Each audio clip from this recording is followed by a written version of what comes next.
That's a great way to start the... Holy shit! Right, I have to actually fit this because it's... does not fit in my box very neatly. Hold on. We have a minute! T-minus 45 seconds before launch.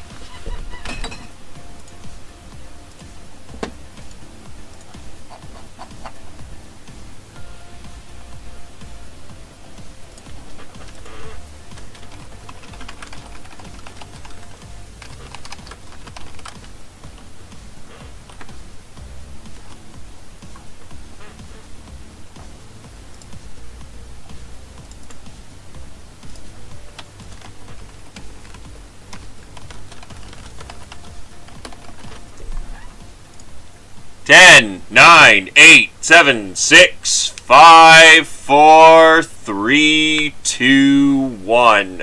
Take off. There is magic. Oh, that's a great way to start.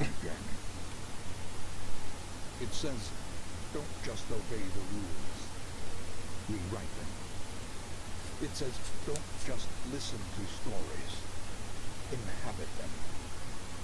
It says, don't just accept the limits, overthought beyond them.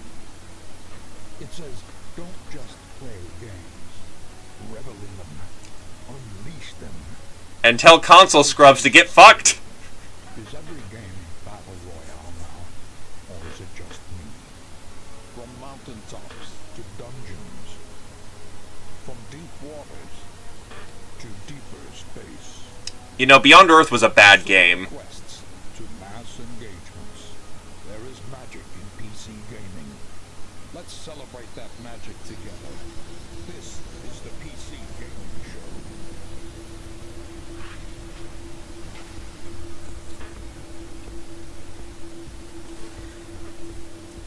And now your host, Sean Plott.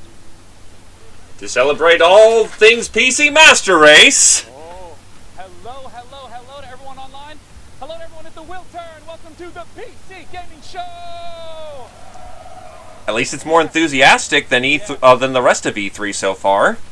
My name's Day 9. I'm your host today.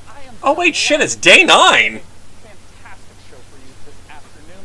First, all you came out to the wheel turn, thanks for joining us. The wheel turn is just a beautiful venue here in Los Angeles. To all of you online on Twitch, thanks for joining us. To those co-streaming partners, hey as well, I'm talking to you, Drop Frames, great to have you here. And of course, to all the wonderful sponsors that help make the PC Gaming Show come back again for the 4th straight year. Now, good on. Now, I'm not the only host here this year. I have my co-op partner up in the balcony. It's Frankie Ward joining us today. How's it going, Frankie? Hey, Sean. I'm going to be up here in the balcony with a bunch of creative new PC games coming your way. From Warfare's latest updates to some cool indie gems. Frankie, we are so excited for the show to get started. We have over 30 games we're going to be looking at across the next 90 minutes. Hold on a second, 30 games.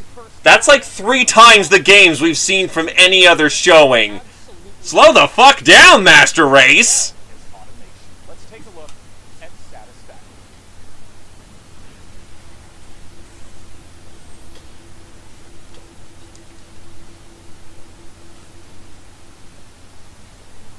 Oh, is it too quiet? Hold on, I'll turn it up.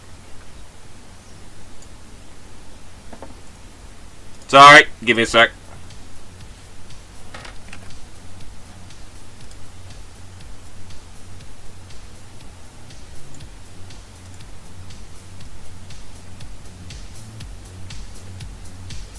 Try that.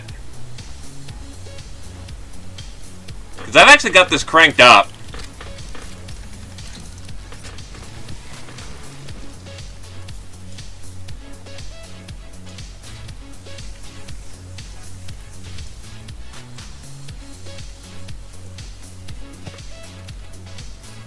You know, I'm getting some real Ark vibes from this one.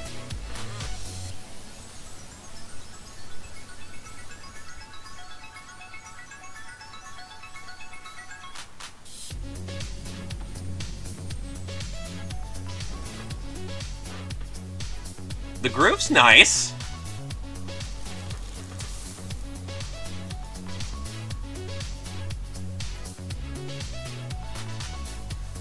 You know, 3D Factorio's looking actually pretty good. Not gonna lie.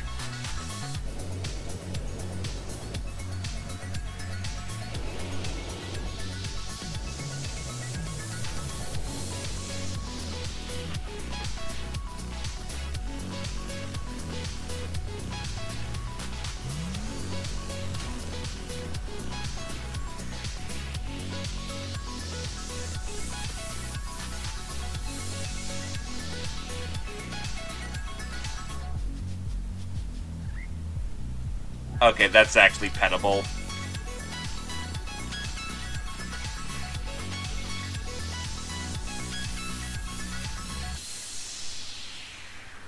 I'm actually not gonna lie, this is actually satisfactory. I'm not gonna lie, this actually looks good. Joining me on the stage to talk about it is the game director at Coffee Stain Studios. It's Oscar Gilsayan. Yeah, it's better. Come here, Oscar. Welcome to the stage. Thanks for joining us today. Thank you. Now, Oscar, I just want to begin right away by asking, what is Satisfactory all about? Satisfactory is essentially about building these huge automated factories. So you play as an engineer that's been sent from Earth to this alien planet, and you're going to build this enormous machine. It was hinted at the end of the trailer there. Yeah. And to build that, you need a whole ton of parts, which you need to build machines that will make them for you. So you'll start out pretty simple with a few machines, and then you'll just expand and expand and expand until you finally need to start cutting down trees and replace them with like more convenient concrete. And you know, for people who haven't played this type of game, can you give me an example of what producing a more advanced resource might look like? Right. After a while, you'll need to create something more advanced, like a computer, for example. And at that point, you'll have some copper stuff set up, your wires and cables. But to make plastic, you need to get some oil. So you need to go out and you need to find this oil, build some oil pumps and oil refineries, and set up a transport with self-driving vehicles between the outpost and your factory.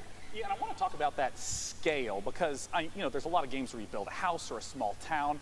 How much area are we talking about where all your factories will exist? Oh, this factory will grow enormous. The main part, which will probably be the biggest, will start spreading more and more and more. Or in some cases, we'll have players just building these massive, tall buildings with factory floor upon factory floor. But including the resources that you need to gather from basically all around the map. Yeah. So you'll have vehicles driving all over. Now, I want to ask about the first-person perspective because these types of games typically are top-down. Why first-person? We wanted it to feel like the player is the one building the stuff. Yeah. And when you've built a bunch of stuff, you can see these enormous buildings, these structures towering above you. But also when you go out and explore, you'll be the one, like, you go through the underbrush and in the jungles and whatever. I mean, in the trailer, it even looked like there's a lot more to explore, like different environments and biomes. Yeah. The map is, we made a point to make it big and varied. Yeah. And it's about 30 square kilometers in size, so it's kind of enormous. Wow. One final question. I saw multiple engineers there. How does multiplayer work? Oh, it's a co-op game. So you'll start up a server and play with your friends. Great. This game looks comfy as fuck. How do we get our hands on this game? So we got a closed alpha planned in the coming months. So you can sign up for the alpha at satisfactorygame.com. And then you'll know. Well, great. Oscar, thanks for joining me on stage once again. That is satisfactorygame.com. Now, up in the balcony, Frankie, I understand you have our very first indie title of the day. We do indeed, Sean, because here's something we love about the PC platform. It's such fertile ground for creative ideas from small teams. NeoCab is an emotional survival game set in the future about gig labor, tech disruption, and the experience of being a driver for hire.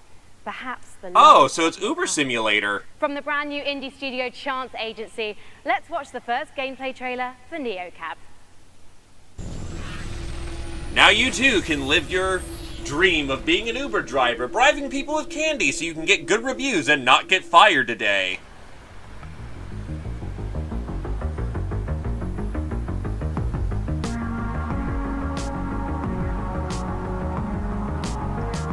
Oh god, is this a Telltale game in disguise?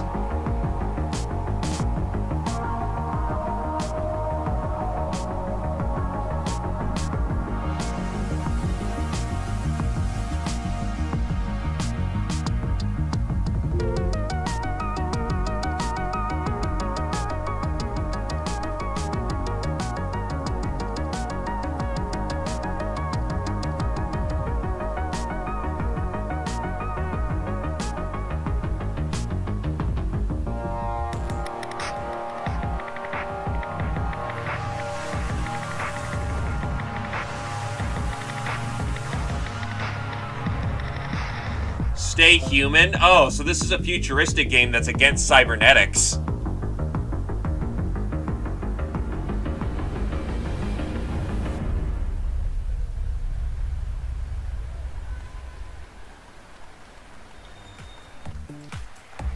Now, our next game, believe it or not, is in the Battle Royale genre. Of course, it's E3 2018. Take a drink, everyone. We have several Battle Royale games we're going to be talking about today because the Battle Royale format Finish your drink. is very simple and very flexible. Players play in an ever-shrinking space until there's one last standing. So developers have already been doing all kinds of different explorations of what this could possibly be. And our very first Battle Royale game that we'll be introducing today has up to 1,000 concurrent players. It's from Automaton Games. Let's look at Maverick's Proving Grounds. Oh yeah, I heard that this was a thing that was going to be coming out. 100 isn't enough. We gotta turn it into a battlefield. Our servers are gonna shit bricks when we get this done.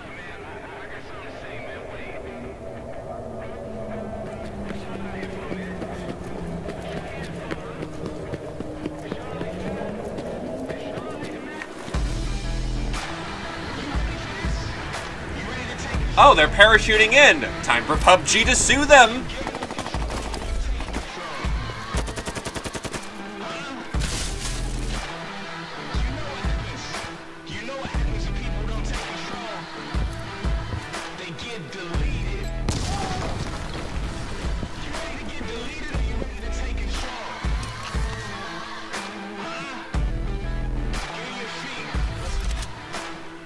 It's like PUBG and Fortnite had a bastard.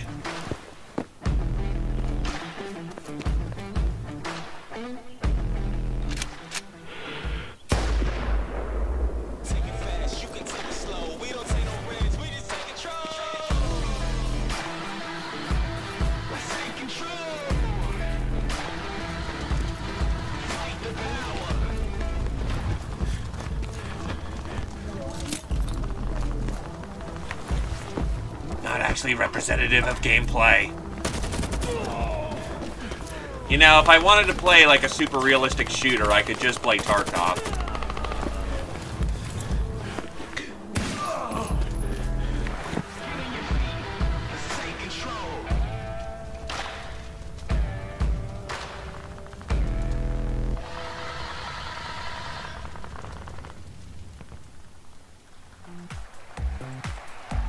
Joining me on the stage to talk about Maverick's Proving Grounds is the CEO of Automaton Games. It's James Thompson.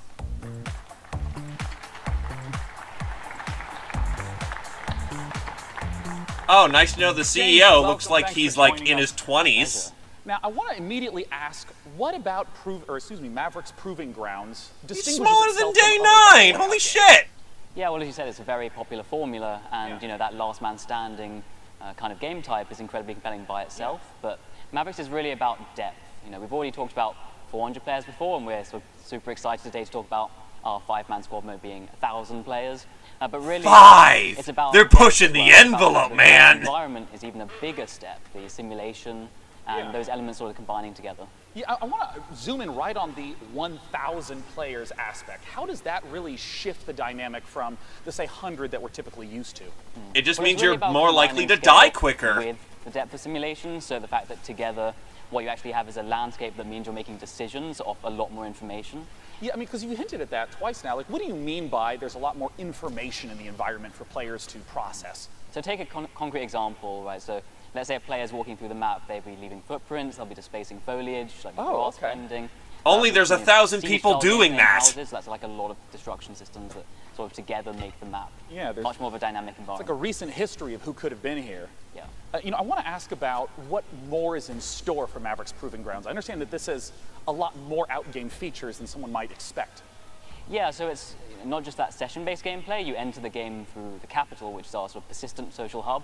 So we draw from the MMORPG side of things. It's really it's a full Oh world. god, not do just I have a to map. craft my You know, so guns? it's got a persistent game type side to it too. Yeah. So we're really Collect about bringing 20 this all bare together into asses something to which makes form it a richer buttstock. MMO experience. Now, where can people go to find out more? Well, we've just launched our site right now, so if you're Great. interested in signing up for the closed beta, you can do that now at mavericks.gg/closed-beta. And actually, if you register this week, you'll get special in-game content for free from E3. Well, awesome. And we have only 100,000 slots for the first group signing up, so Right on. that will give you some beta access, but Cool. I'm sure there are a lot more people than that on the stream, so quickly do that if you're interested in. Well, James, thanks so much for joining us. Once again, that's Maverick.gg.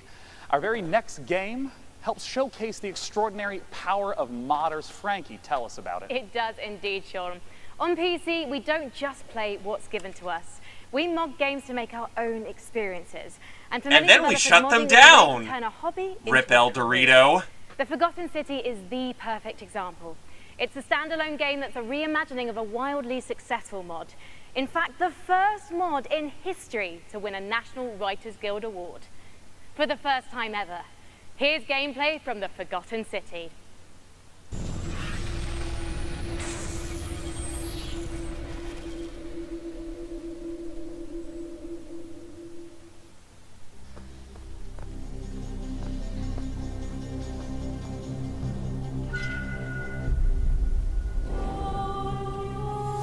I'm so sorry you had to find me like this. And worse, that you'll suffer the same fate I did. I've spent a lifetime in this place. An ancient underground city. Its existence long forgotten. Searching for a way out. All I found is a window into the past. If even one person here commits a sin, everyone will die. I tried to set things right, but whatever I did, it took me right back to the beginning. It's all up to you now. Go back, investigate, talk to everyone, help them out if it'll win their trust. Bend the rules as far as you can. Figure out who's responsible for this, and maybe you can do what I never could. Save these people. Save yourself. Well, Many shall suffer for the sins of the one. guys, I know you want to bring back Myst for like the 80th time, but Myst is Coming up on old. the PC Gaming Show. What's next for Killing Floor 2? And an unannounced game from Tripwire Interactive. And now your host, Sean Plott. Is that really his name? The Sean next Plott? game is a blast from the past. It's not a sequel or prequel or remake, but rather an entirely new game altogether. Let's take a look at Stardoc's Star Control Origins. Okay, I am actually kind of excited Long about ago, this. The singularity formed, its creators uplifted into something beyond our understanding. You better not fuck These this up. beings, now known as the Lexites, left Earth, traveling to multiple planets in our solar system, before vanishing altogether. This is why we are here. Welcome to Star Control, a state-of-the-art international space agency tasked with the exploration of our solar system and the defense of Earth. Here reside the world's brightest minds and greatest technology, brought together by a strong curiosity to discover the unknown. Help us pioneer the future. Join today.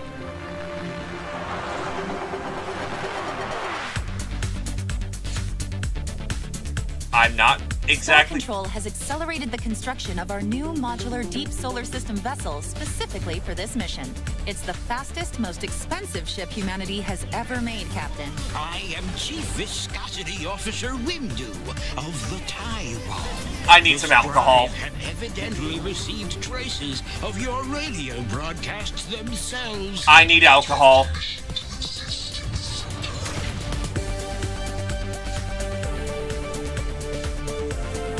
Okay, that music is starting to redeem this a little bit.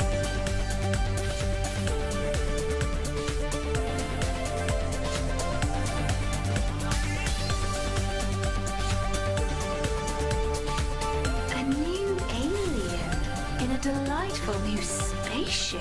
You must be humans. We've heard so much about you.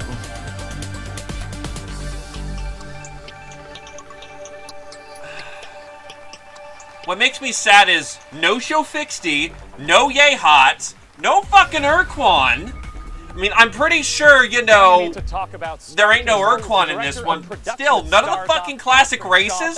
No, fuck you! Fuck you! So now just tell us straight up, what is Star Control all about? So Star Control is an open universe action RPG. You can visit dozens of aliens, hundreds of different stars, thousands of different unique planets, and you can land on each and every one of them. And when you're driving around the planets, you can jump over canyons, blast critters, and then you can venture out into the solar system and do ship-to-ship combat with hostile aliens. And I want to ask, since I know that the story is a big part of this game, with it being open world, how do you make sure that the story still stays as the focus for the player? Yeah, so we're really excited about the story that we've prepared for Star Control. It's funny, it's creative, but also has some dark, sinister side to it. However, what we're very proud and very excited about is we have an infinite universe. That is, we are fully simulating the entire universe at all times. So even if you're on some podunk little moon in the corner of the universe, the aliens are still moving around the universe, doing their own thing, exploring and interacting with each other. So it's not just like at a planet there's the same town whenever you visit it. It depends on how the simulation has driven it forward. Right, exactly. So this infinite universe is the glue that connects my story, my adventure, to the larger open galaxy. That's awesome. Now, I know modding is going to be a big part of Star Control Origins. How does modding work? Okay, so we actually still have cruisers. Okay, so may have overreacted a bit, but I'm on the fence for this one. That's a lot of pressure, Patrick. Well, you're putting me on the spot on stage right now, yeah. We have a week to do it, so. But anyways, in Star Control Origins, you can create your own ships, your own planets, your own galaxies. You can package up your adventures and share them with your friends online. So someone else can take care of Firefly Season 2. That's up to you. Now, last thing I want to ask about is how multiplayer works. Right. So in the game, we have ship-to-ship combat, and that turned out to be so popular in our early testing. They're like, we should make this a separate gameplay mode. So we did. We called it Fleet Battles. So you can create your own ships, you build them out of different pieces and parts, you attach different weapons and defenses, and then you go online to play them. You can either play local multiplayer, 2 people on the same machine, or online, ranked or online play. Where can people go to pick up Star Control Origins? Well, right now, Star Control Origins is available for pre-order on GOG and Steam. Well, lovely. Guys, definitely be sure to head over to starcontrolgame.com and check them out on Steam and GOG as well. And one more thing, we are happy to announce at the PC Gamer Show that Star Control Origins is launching on September 20th, 2018. Look for it on September 20th. I don't know. I'm going to have to stream this and give my final verdict on it because they better have not fucked this up. Our next game was PC Gamer's favorite game from E3 last year. It is Hunt Showdown from Crytek. Let's take a look at what's coming for Hunt Showdown just after E3. Hunt Showdown was kind of like Western Tarkov, so it's decent from what I've seen.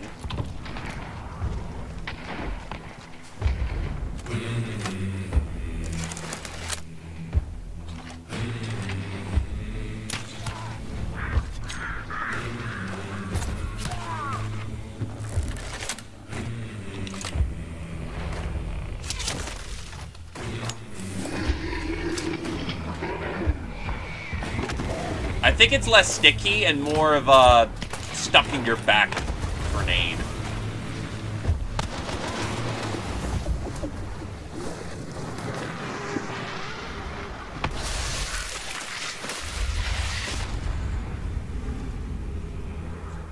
This looks more like a Medieval's weapon pack than, say, an actual expansion. I am here with Guy from Skydance, who's here to tell me why fighting in massive mech suits is not about to go out of fashion anytime soon. Guy, now Hellfire, Archangel was originally a single-player narrative game, but Hellfire, this new edition, what changes is that going to make? Well, we wish we were BattleTech. Single-player narrative, but they all kept telling us the same thing. They said, we really want it multiplayer, and we want it off-rails. And we kind of thought, that's a completely different game, but let's give it a shot. And so we got a crack team together. They put something really special. We got 4 maps. We got 6 different mechs, tons of weapons where you could just blast through the environment and other mechs alike. And it's really just an amazing experience. You can zip around in your mech. You can tower over others. It's just something special that I can try right now. Is this coming out of early access? So you just said we can try it right now, but you've got the full Ooh, version the magic words, early access. Yeah, it's coming out in July 17th. But you can try it right now if you want in early access. Help us iron out the kinks and break some mechs along the process. I am no good at ironing out kinks, as I think people at home can see, Guy, but as a heavy mech woman, I can't wait for you to be my light mech wingman in that 2v2 PvP. So let's take a closer look at Archangel Hellfire. Let's do it.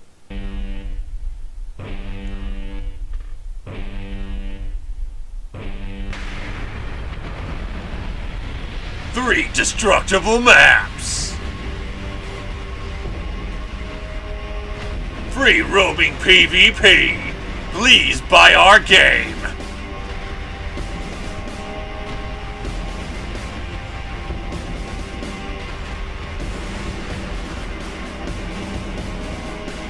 Is it wrong to think that Titanfall did it better?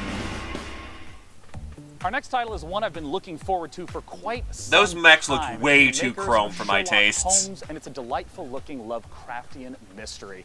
It's called The Sinking City, and joining me to talk about it is the community manager at Frogwares, Sergey Oganessian. Welcome, Sergey. Thanks for joining me today. Thank you. Yeah, you've earned a handshake. Yeah, you Welcome nailed to that the stage. pronunciation. I love that you lie to me so kindly.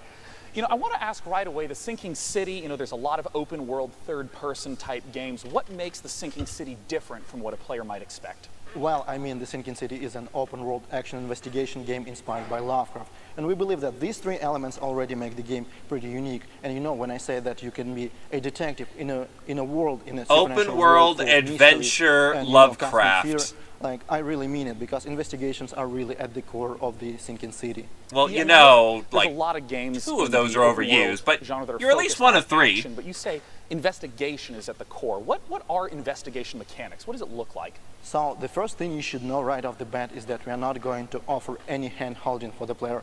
We will not give you any clear objectives in your diary or, you know, markers on the map telling you where to go or what to do. It's actually up to you to figure that out. Instead, we will give you information, you know, hints, evidence, like clues, crime scenes to examine, like people to talk to, suspects to question.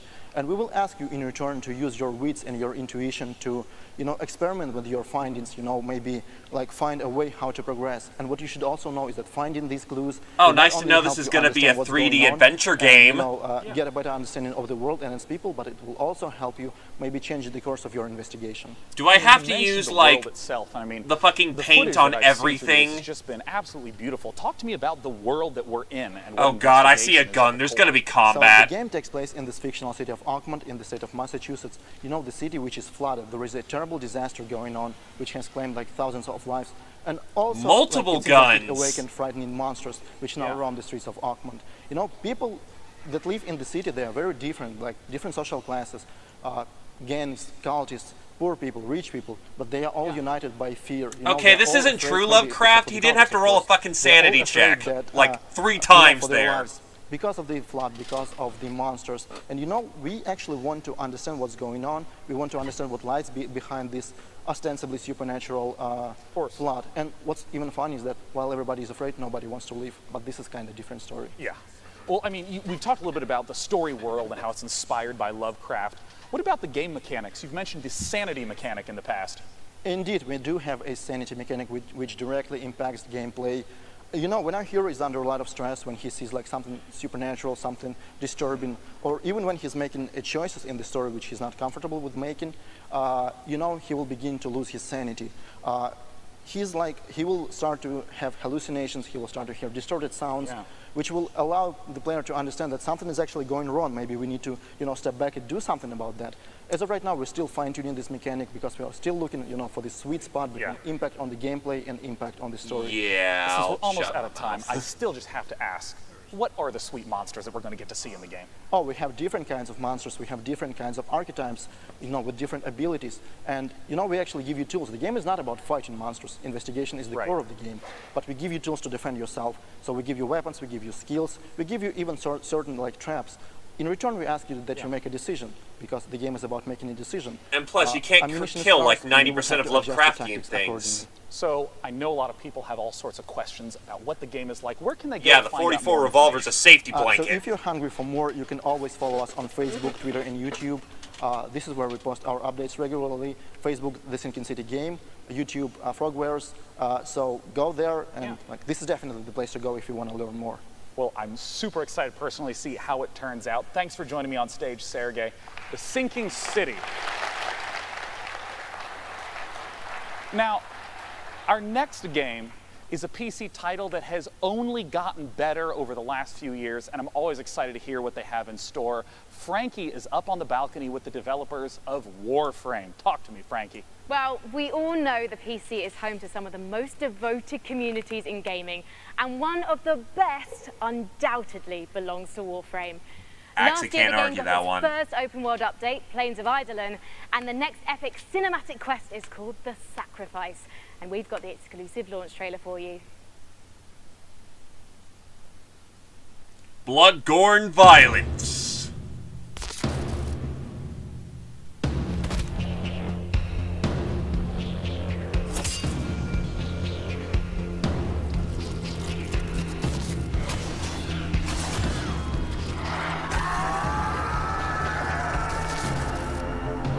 Okay, you can stop being edgy. I thought we were space ninjas, not space like Roman. Megan Everett, community manager at Digital Extremes, joins me now. Megan, tell me more about The Sacrifice. So The Sacrifice is the latest installment of our cinematic quest. It continues a story that we started in The Second Dream, continued with The War Within, and then Apostasy Prologue. So at the end of last year, we kind of shattered some hearts and left them with a bit of a plot twist, and I'm not going to spoil it for people who want to maybe catch up. But what I can say is that, obviously from the trailer that you saw, the wait for Umbra, the 3-year wait to the Umbra Warframe is finally over. The creepy guy at the end of the trailer there, Ballast, plays a pretty big role in this quest. And again, not going to spoil a lot, but I can say that it's coming this week on PC. And you guys are actually currently waiting, well, as well as the update, you're working towards TennoCon right now. Yes, so it's going to be another big year for us, and I'm really excited for it. Well, let's take a look at last year's event to get an idea of what TennoCon is all about.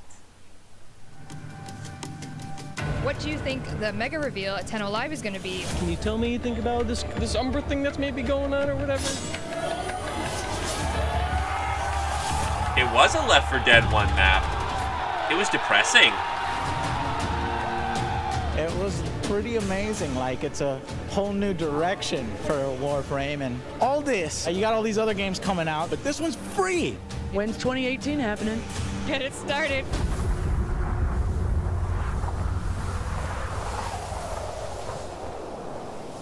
Given that the community knows you as Auntie Megan, oh God, it must be huge for you to be at TennoCon. TennoCon is really special for really everyone that works at Digital Extremes. The developers pour their heart and soul into what we do for TennoCon, and I know for me it was literally like the best day of my entire career. I know Rebecca, our community director at home, was watching, but last year when we did the Plains of Eidolon, open world expansion reveal, Rev and I were actually doing that as a live demonstration in front of everyone, and we had practiced it for months, and it went as flawlessly as we could have ever hoped for. And we actually, like, as people were cheering, it's pitch black on stage. Rev and I look at each other and we just kind of fist pump and both started crying because we didn't crash the demonstration. So if you watch Tenno Live this year, if you're there, you can definitely probably count on some tears and some emotions because it's a really big day for us. So basically, bring tissues, right? Bring tissues for yourself, for me, for everyone involved, because there will be some tears probably. But if you can't get to TennoCon because unfortunately it is sold out, how can you watch it online? So on Go there immediately! Except we don't have any more tickets, so fuck you! Also hosting as well on their Facebook and Twitter. And you get free stuff by watching Twitch? You do. So if you want to link your Warframe account to your Twitch account, and all you have to do is watch and you get some free stuff. Fantastic. So that's happening from July 7th, and you'll be able to watch TennoCon live through PC Gamer's Twitch channel and the Facebook page. Thank you, Auntie Megs. Sean, it's over to you. Thank you, Frankie, and thank you, Warframe. The next name is one I grew up with, Sega. They've become a prolific publisher of Japanese games known for their fully featured ports, especially beloved by this guy. And dragging Sonic's corpse around, still thinking he's relevant from Sega the 80s. Shining resonance both to PC and console the same day, and Shenmue is going to be coming later this year. They have all sorts of games coming up. Let's take a look at what Sega's got in store. I've been wondering where Shenmue 3 went.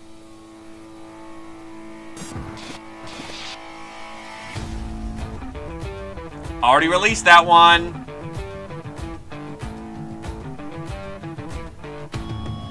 They already released this one too.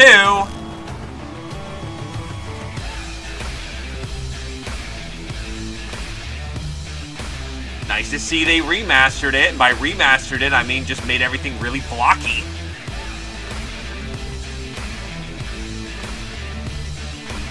Nice to see Tales of Animu is still going strong. Or not.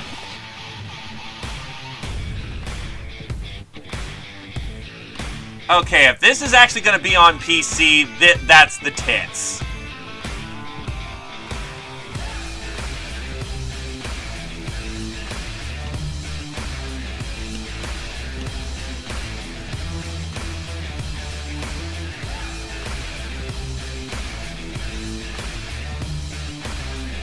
Okay, we're getting to the good stuff now.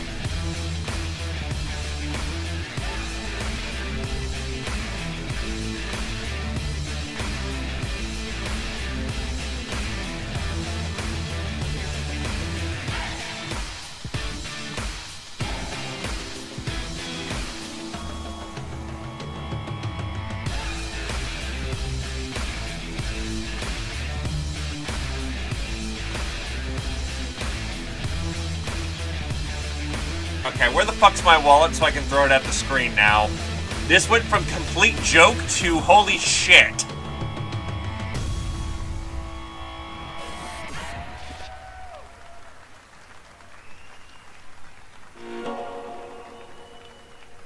Yakuza 0 is available for pre-order right now and will be releasing on Steam in early August. We hope you've been enjoying the show thus far. We have so much more great stuff to come. Let's see what's coming up at this year's PC Gaming Show. Coming up on the PC Gaming Show, a new publisher reveals 3 new games, and the first ever gameplay footage of Overkill's The Walking Dead. And now your host, Overkill was Sean working on The Buck. Walking Dead. And I'm back. It was only 5 seconds. Our next guest is a regular here at the PC Gaming Show, having attended all 4 years. Frankie's with him up in the balcony. It's Tripwire. Sean, if you are anything like me, you probably need to let off steam every once in a while. And I personally can't think of a better way to do it than by kicking back and tearing up a load of monstrous enemies. It's kind of either that or pushing the office photocopier out of the window, and I, for one, prefer the option that keeps me and everyone here in a job. With that in mind, I am thrilled to welcome Bill Monk from Killing Floor 2 back to E3. Hi, thank you for having me. Got a lot of fans in the audience still. Listen to that applause. Yep. They all want to know what the latest from Tripwire and Killing Floor 2 is. Yep, we've been really busy working on Killing Floor, and we got 4 major updates that are coming out this year. The first one we dropped in March, and we're getting ready to drop the next one really soon. Coming tomorrow, Bill. What's involved? Yeah, so we're bringing the summer sideshow back, but this time we're mixing circus freaks with steampunk in a really fun, exciting way. Didn't we do that for Killing Floor 1? System that we're adding. It's called the Weapon Upgrade System.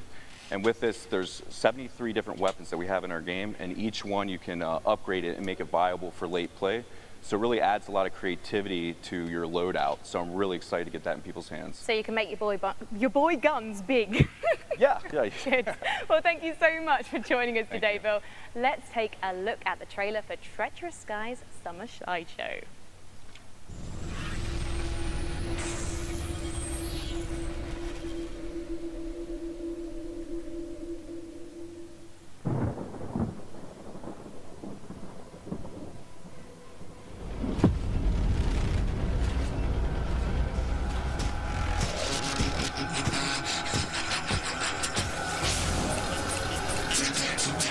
Welcome aboard the HMS Queen Victoria, ladies and gents. Ringleader Lockhart speaking to I you never from- thought I'd hear an English gentleman try and rap. Yes, you helped me escape that fray at my beloved Steamland, but now I need your help once again.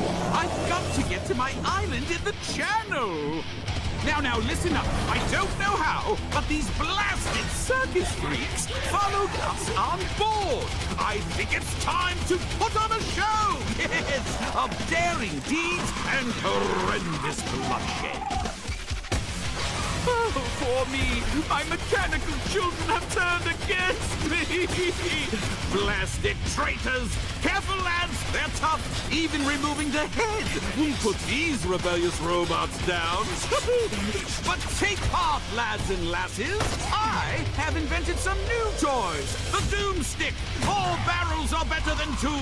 The Static Strikers. A shockingly stylish set of gauntlets. And the M99 Sniper Rifle. That looks like a Barrett. Finally, there's a last-minute addition to the crew. Watch this woman go. Seems Mrs. Foster negotiated her way on board and is set on giving Zed You won't like me angry. the business. And remember, we'll see you on the airship. Not gonna lie, the Fossey, map looks joke fun. for you. Optician says my eyes are okay. I say, then how do you explain my husband? Now, as is tradition, the content that you just saw will be available tomorrow, including a free weekend for PC this weekend. Definitely check it out with Killing Floor 2. But that's not all that Tripwire has. I have the president of Tripwire himself, John Gibson, on stage. John, welcome back again. Thanks, Sean. Pleasure to be here. Now, I understand that Tripwire is stepping into also doing publishing. What does that entail? That's right. So, Sean, it's really challenging for developers right now with the thousands of games that are coming out every year. Yeah. It's really hard to get noticed. And then you have the traditional publishing deals. Are those thousands of actual we're getting games or thousands of asset fair flips? deals. We're going to be helping them rise above that noise so they can get noticed. And because of our experience developing our own games and publishing our own games, we're going to help them with marketing, funding, mentoring, feedback to help them succeed. Yeah, I mean, the game that we have on screen is one of those games. This is Road Redemption. That is right. I'm happy to announce that we're going to be publishing Road Redemption. We're going to be helping them grow and succeed even more on Steam, but also bring the franchise beyond Steam. Now, I know today you have a world-exclusive new game, hasn't been announced yet. We do. Nobody knows. Before we roll the trailer, I was wondering if you could give me a little bit of a tease. Yeah, so we're working with the team at Blindside Games, and they're led You're by asking Alex for a Quick. lot there, Ash. Yeah, right. So if you're familiar with the Killing Floor universe, you know Alex Quick was the modder that created the original Killing Floor mod, which Tripwire worked with Alex to bring commercial. And then Alex went off, assembled his own team, made the game Depth, which was sharks and humans fighting each other, very, very successful. And now it's come full circle. We're working with Alex again, and we're going to bring his all-new game to market. Well, let's take a look at it right now. World-exclusive new upcoming game from Tripwire.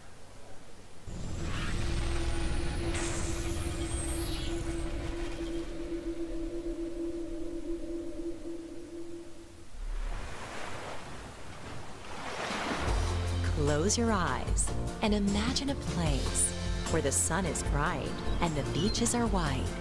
A place filled with southern charm, where the water is as warm as the welcome. So come feel the wind in your sails. Kick back and relax. Enjoy the local cuisine. Your dream vacation is waiting for you here. I didn't know we were playing Jaw Simulator.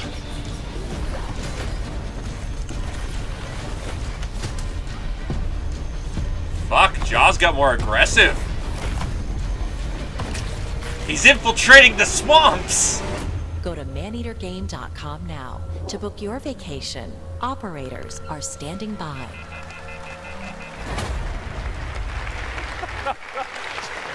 So hey, John, so you get to play as the shark. You are the shark.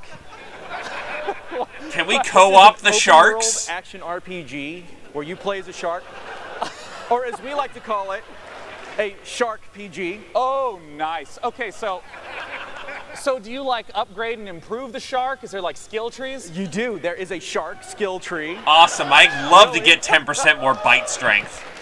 There is a full single-player campaign. You eat your way through it. You get bigger teeth. You can jump out of the water and snatch people off piers and all of that fun stuff. I didn't realize this was a power fantasy I needed so badly. Now, where can people go to get more information about it? They can go to maneatergame.com. All right. I doubt anyone will forget that here. That's maneatergame.com. John, thanks so much for joining me on stage. And once again, pleasure. all the content that Tripwire. And the sad fact is that this has more Earlier innovation about than at Killing Floor 2 least and Road EA Redemption and will be Bethesda. playable No, here at I'm not going to E3. make that claim. Definitely. I'm not that stupid. Be sure to check it out. Coming up next, Frankie has a whole slew of unannounced games. Frankie. Cheers, Sean. Man-eater looking tasty there, and I can't believe they named a game after my favourite weekend activity. Indies are at the heart of PC gaming, and next up is a brand new publisher revealing 3 games for the very first time, releasing one of them, Behave Yourselves audience, today. So let's take a look. Well, I don't know. You just announced that you were from the Red Light District. Hi, we're Untitled Publisher. Huh.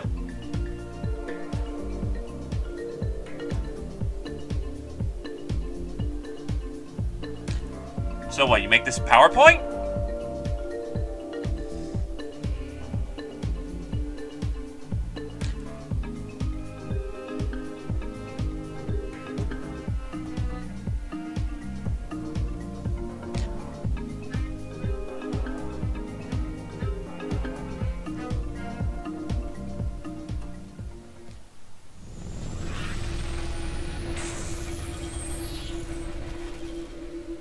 And wasn't there that other, like, multiplayer game where it was, like, divers versus sharks?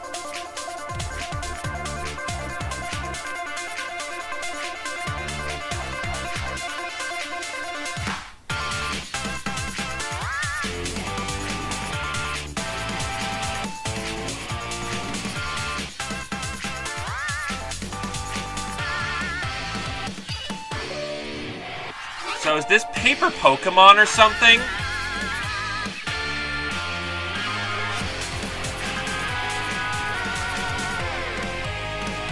Bravely Network Online. Oh, Bravery.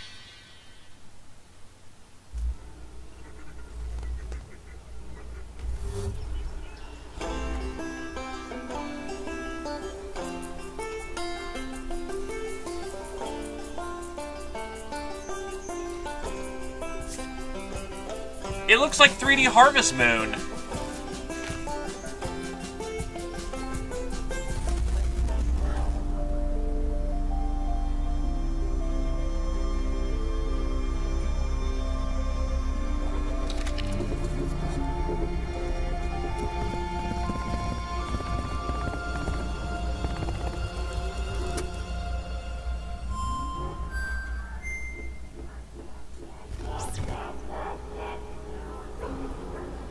Morning Star.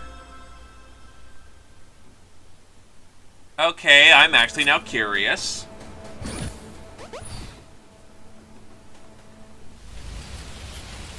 This kind of reminds me of Downfall to a degree.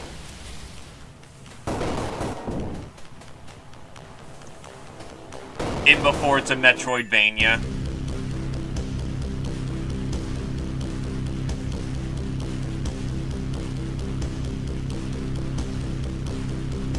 Really edgy though, like, man, look at all that red. We're so red we could be on Virtua Boy.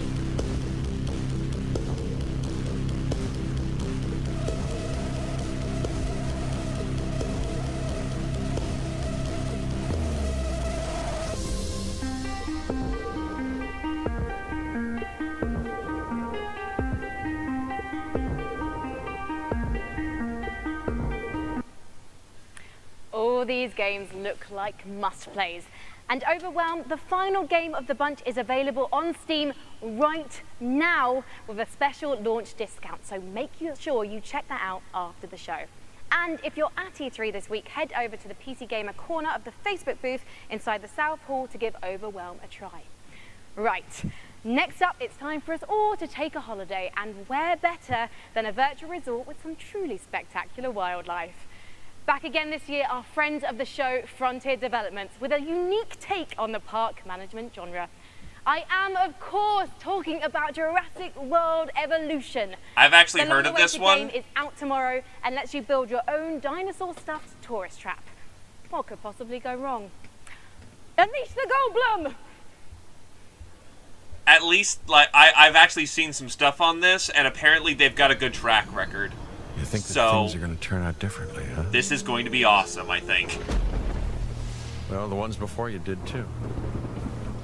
Because they believed that they were in control. And control... Well, here's the thing. Humanity is desperate for it. We are seduced by it. Deceived by the illusion of it. But we never really possess it. Because if there's anything that chaos theory has taught us, it's that nature is on its own course. And when we interfere, when humanity tries to put nature into orderly boxes, chaos destroys them. And what Fucking makes chaos. us such unique creatures is knowing the scope and power of what we're up against and still believing that we can win.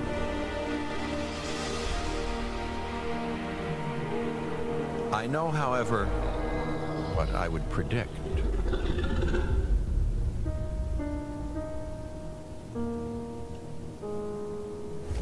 I don't think it's actually Jeff Goldblum. I am so excited for that game.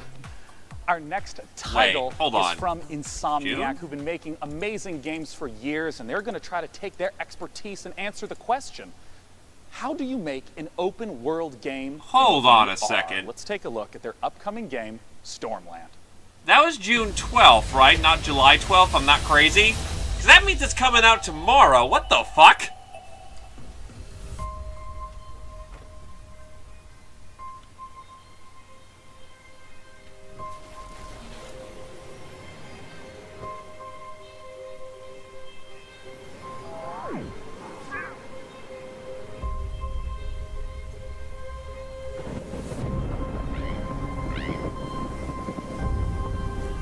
What's up, Ravi?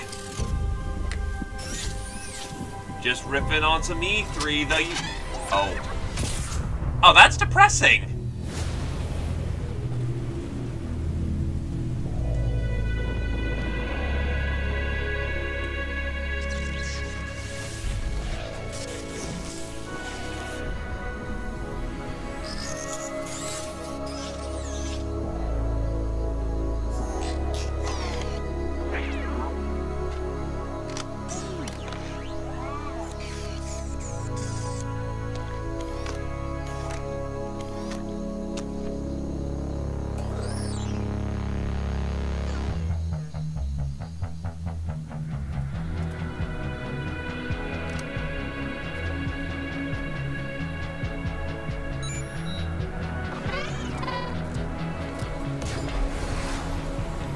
Not gonna lie, this game looks comfy.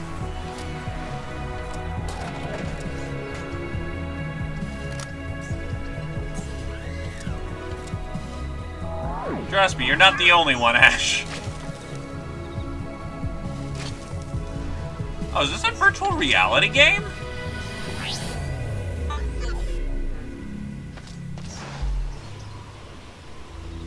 Whoa, that... Yeah, that's definitely virtual reality game.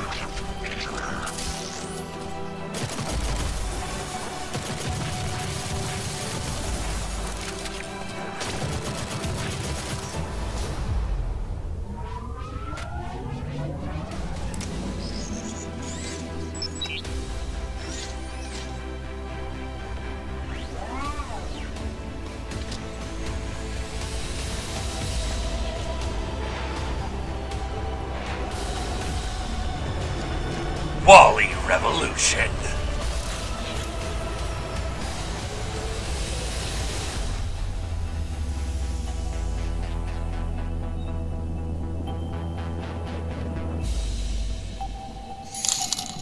Oh, thank you, Ravi. Ah. Put that somewhere else. Ah, but it... Why did it break my... That's actually kind of... dumb. Joining I'm me sorry, to talk Ravi. about Stormland is the Chief Creative Officer at Insomniac Games. Join me in welcoming Chad Desern.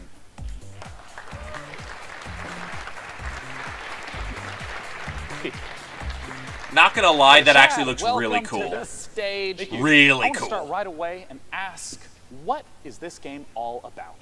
Well, in Stormland, you play as an android gardener, and an entity called the Tempest uproots your habitat and shatters your android body. So you've got to travel to a civilization above the Thunderheads to repair yourself and save your friends. And I want to ask what open world means in VR. Well, for us, it's about giving the player the ability to explore the world freely with a set of android movement abilities that are designed to give you complete agency. Yeah, because that's always a huge question I have is how does motion work in any VR title? Yeah, well, in Stormland, you can do things like fly just above the slipstream with your outstretched android hands. Yeah. You can shoot a laser into the cloud surface and then make a ramp, kick off of that, climb up a cliffside, like literally launching yourself with your synthetic android strength, and then like push off and glide back down using your hands to control your descent. Just massive freedom of movement, yeah.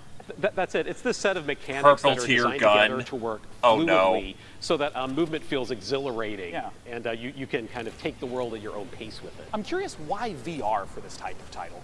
There are a series of things that we're doing with Stormland that we could only do in VR. It's about the expressiveness of having tracked head and hands and how we use that for combat, how we use it for movement, even things like scavenging technology to attach it to your body. Like you look down, you get a new piece of tech, and you attach it right into your arm, and then suddenly you've got the ability to harness electricity or cloak yourself. I don't even have anything to say. This is just flat cool as shit. The art is just beautiful in the footage that we've seen. I wonder if you can talk to me a little bit about the world and what it means for it to be ever-changing. Yeah, that's a really good question. So that entity called the Tempest rearranges everything every single week so that we present the player with new playgrounds of movement and combat and scavenging. And you never know what you're going to discover. So every single island you find has the potential to hide an enemy stronghold or a network of underground caverns or brand new tech to scout. That's awesome. Yeah. Now, I got to ask, where can we go for more information? Well, you can stay tuned by watching the Facebook and Twitter with at Stormland VR, or you can check us out at insomniac.games. I'm really looking forward to it. Thanks for joining me, Chad. Once again, oculus.com/Stormland for more information. Frankie's up in the balcony with our next absolutely gorgeous-looking indie title. It really is, Sean, because next up we've got a first look at a new game from publisher Raw Fury, a neo-noir detective drama featuring a Paris cabbie who finds himself drawn into a world of crime. Sacré Ruddy Bleu. Yes, I speak French. I can't wait for this one. Sacré Bleu. With the trailer. To be fair, I'm not much better, but I'm at least attempting to learn French.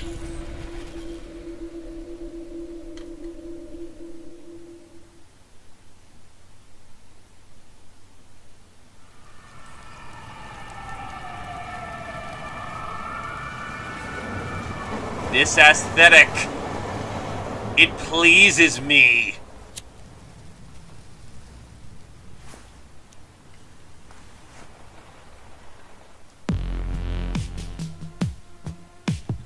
Still, what's with people really wanting to be Uber drivers?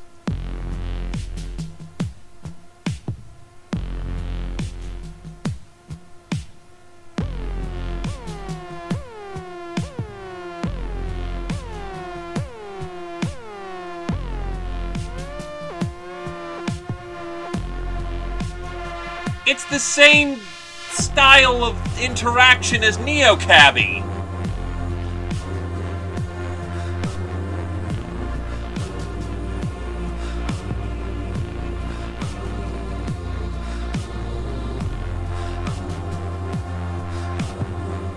Is Neo Cabbie a little bit too futuristic for you? How about the actually good one? If you like that last game, you'll definitely love our next one. It's from the exact same publisher, Raw Fury. It's an open-world, narrative-focused game with an incredible art style. Let's take a look at Sable. And now that we've moved past this cab game, here's an actual game that you might be interested in. That is some really weird art style. Like, it's like this weird non-anti-allays cel-shaded.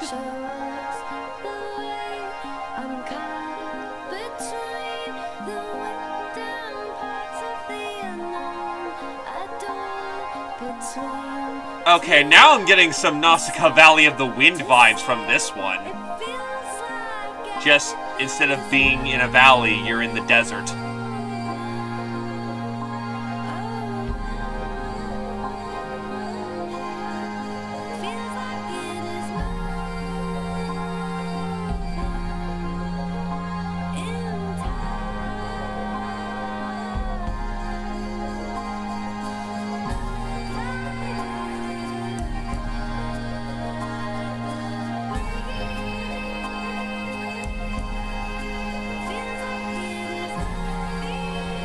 There's also that one dungeon crawling one that kind of looked like this. Or am I thinking of the same game again?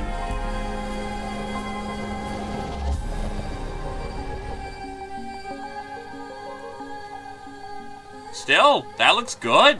It looks good, man. Joining me to talk about Sable is pretty much the entire core development team on stage. It's Daniel Feinberg and Greg Kithriotis. I want to immediately ask, what kind of game is Sable? What can we expect? Sable is an open-world desert exploration game. It's not a game about combat or about leveling up. It's a game about solitude, and it's a game about exploration.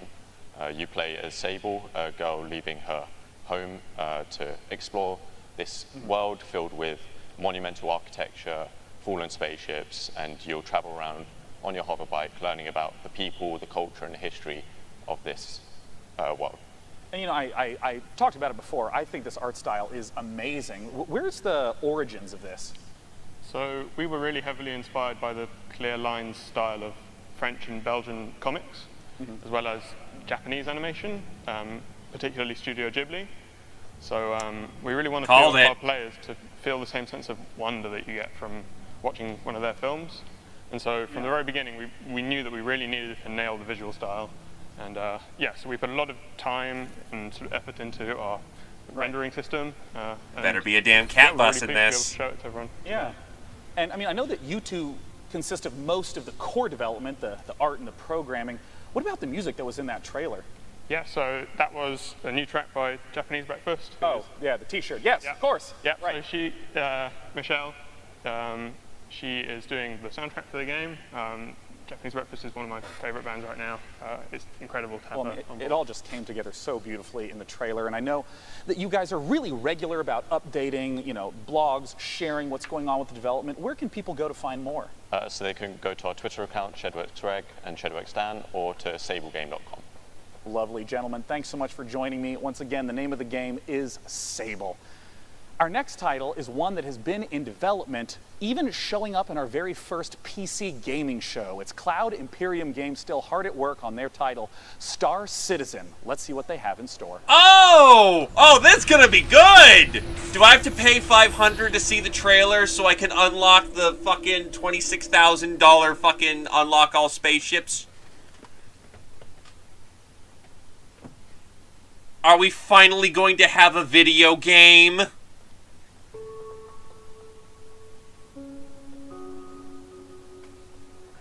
It's been like, what, 4 or 5 years?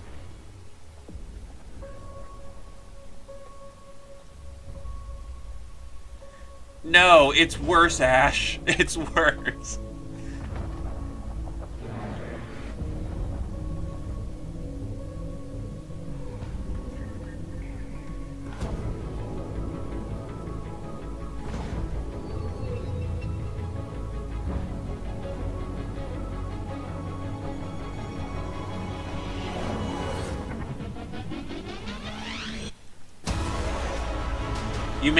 You know, this all looks really cool, but this reminds me of a video game.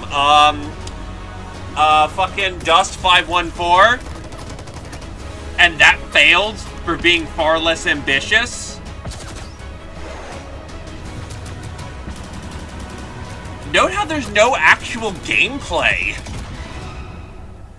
It's just pre-rendered.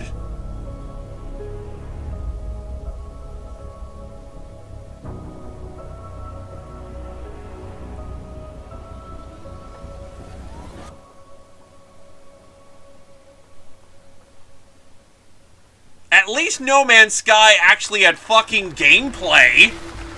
Coming up on the PC Gaming Show, all new gameplay footage of Just Cause 4, a closer look at The Walking Dead, the final season, all new gameplay footage of Hitman, and now your host, Sean Plott. As we do each year at the PC Gaming Show, in addition to talking about games, we're also going to talk about some of the upcoming hardware trends. To join me in talking about it is the Senior Brand Manager from Acer. It's Eric Ackerson. Thanks for joining me up here, Eric. Sean, really excited to be here. Now, I just want to straight up ask, what are some of the big trends that consumers can be expecting right now? Well, right now we're developing some new products, particularly in the display space. We want to take the experience to the next level. To help with that, one of our new products is the Predator X27. It's an incredible gaming display. For instance, it's 4K and 120 hertz refresh. The users can overclock to 144. But what really takes it over to the next level is the inclusion of G-Sync HDR. You know, I hear a lot about HDR. Can you explain a little more in detail what that is and what that means? Well, there's quite a bit that goes into it, but for the purpose of this conversation, the fact that there are 384 individual backlit zones, so the backlighting can be individually controlled, really bright, very dark. It makes a better contrast on screen.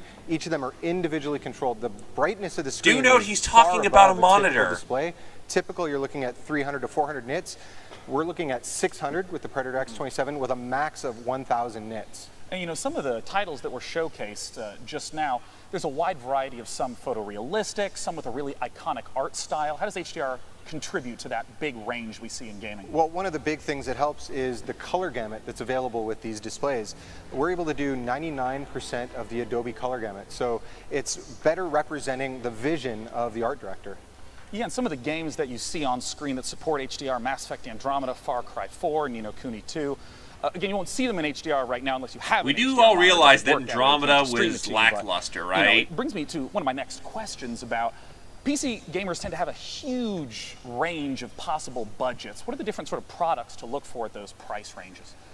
Well, I mean, we cover the gamut from very simple and to the point to high performance esports products or multi-view, surround, multi-display products, but we also go really crazy sometimes. We put our engineers to the test. What can you do if you have no limit?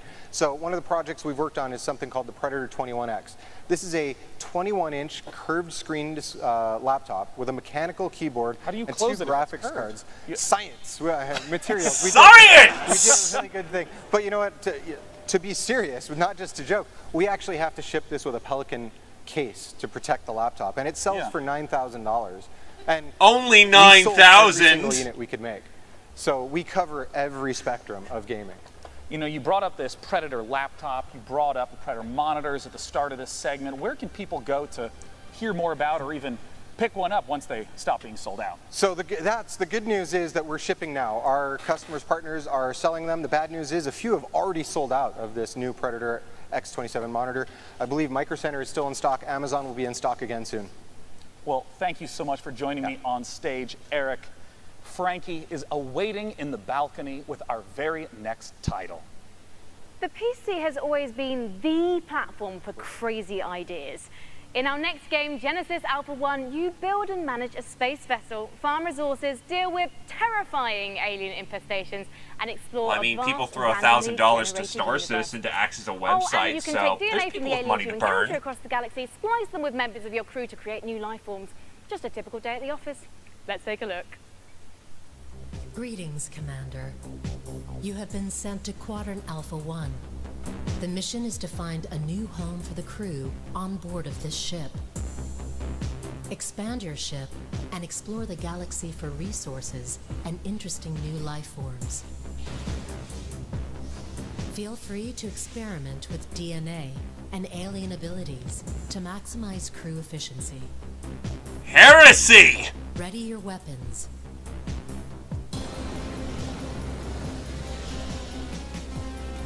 To be honest, I'm getting some Natural Selection 2 vibes from this, and that's not a bad thing.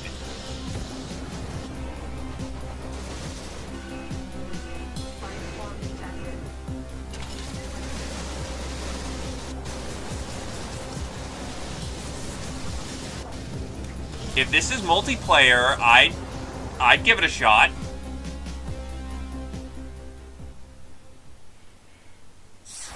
Now, if you didn't catch the pre-show quiz, you might be wondering who my buddy is. Well, this, oh God, it's the ladies Demon and Duck! gentlemen, is Webster from Drake's Cakes, one of the PC Gaming Show's sponsors this year. And he's got a cool competition for you, the Drake's Cakes PAX giveaway. Oh yeah. PAX is a gathering of PC and tabletop games, concerts, panels, exhibits, and tournaments. It's like a 4-day LAN party, festival, workshop, Quack, and quack, concert rolled into motherfucker! one. The very lucky winner will enjoy a trip to PAX West, including 2 tickets and a free trip to Seattle. So if that's you, hit me up on those dates, because I am free. Webster, my man Duck, this is very generous of you indeed. Oh And God, for yeah, entry, where's you will get a Hydrobot? discount He code was to get essential your to hands on E3! Drake's Cakes available on Amazon. And if you're at E3 itself, don't forget you can meet Webster in person at the E3 Concourse Walkway, where he'll be giving away Drake's swag and tasty treats all week. So if you see him, give him a fist bump on my behalf. I'll take one now. Thank you very much, Webster. So if you have ever dreamt of spending a weekend knee-deep in one of Earth's I best don't gaming festivals, even visit wanna die. PCGamer.com/Drake's Cakes and enter now for a chance to Don't win and end hang my out with duck Webster. waifu. All right, Webster. All This hosting is has what gotten I me have a to bit do peckish. for my How about we waifu. look at a trailer for the next edition of Clay Entertainment's beloved survival series, Don't Starve, Hamlet. You know, I miss when Clay did things other than Don't Starve. Like, where's Mark of the Ninja?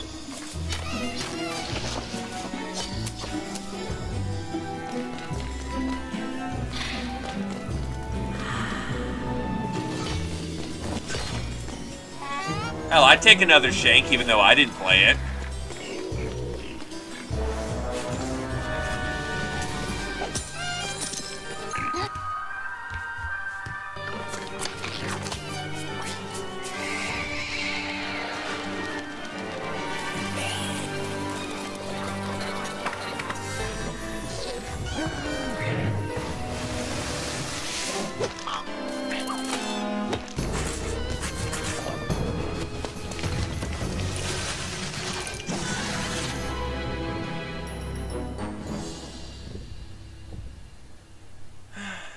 Our next Don't title Starve is is the next passable. installment in a series that never fails to make me laugh. People It's like it. Just Cause 4, and they have a brand new engine to bring the level of delicious insanity one notch up. Let's take a look at what the Apex engine in Just Cause 4 can really do.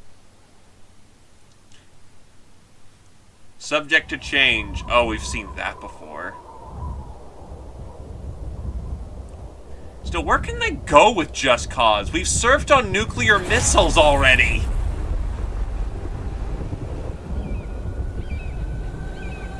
Unrivaled draw distance. Okay, you can stop using Google Maps. Improved HDR lighting. Interactive weather systems. I'll admit, this looks really fucking good. Holy shit!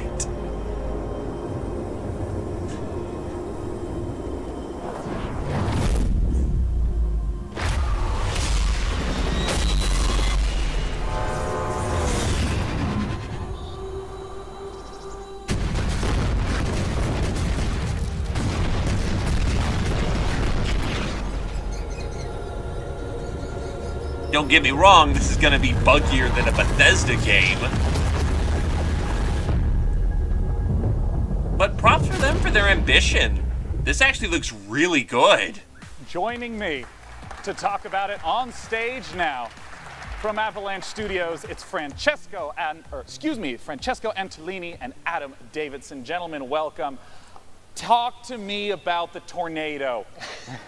And not about gameplay. So it's a very nice piece of tech. It's not just beautiful, but thanks to Apex, it's also a bad boy that actually works. It's fully physicalized. Yeah. This means that it's roaming the world, wreaking havoc, and It's not just like a background piece. It's actually impacting the world This before is you. Just Cause, man. You go there and you play with it. Yeah. You know, throughout the trailers that I've seen, it seems to be a lot of different environments that are available throughout. Can you talk to me about those? Yeah, I mean, one of the most important things to us with this installment of Just Cause was bringing a lot more variety into the game, and that extends to a lot of things, but certainly the biomes of the game.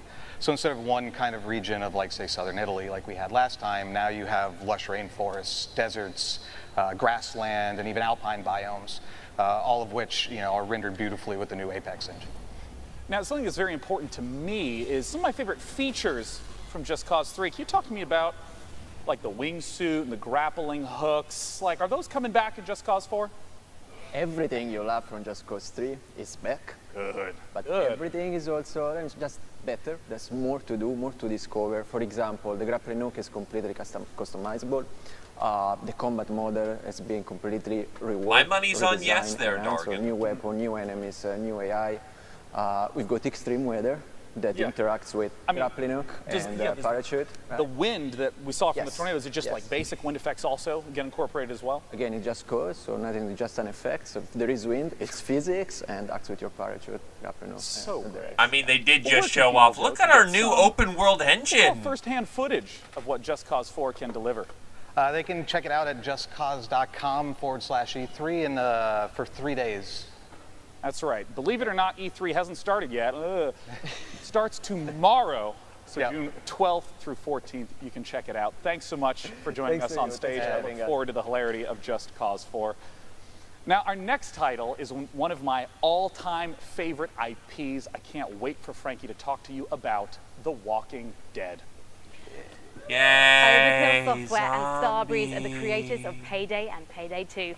Therefore, it goes without saying that these studios are some of the most talented makers of cooperative shooters. True. Could And just the be next Steam one is movie set maker, in a filmmaker. familiar but new apocalyptic Washington, D.C. Here's the first gameplay footage for Overkill's The Walking Dead. And keep your eyes peeled for the release date at the end. Imagine how terrible that shit's gonna look on consoles. Watch Dogs, anybody?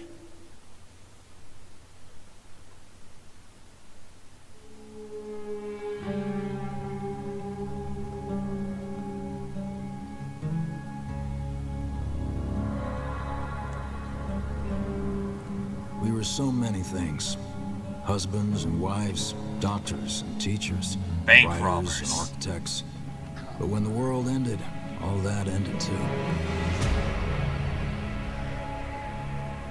Think about it. We have four protagonists. Every day we fight for more than survival.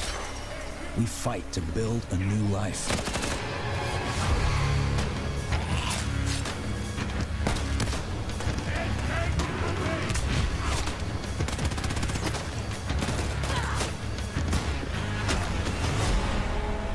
Alone, we're weak.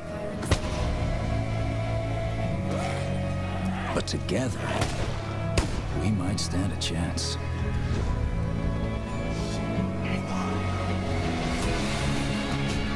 You guys want to get shooting yet?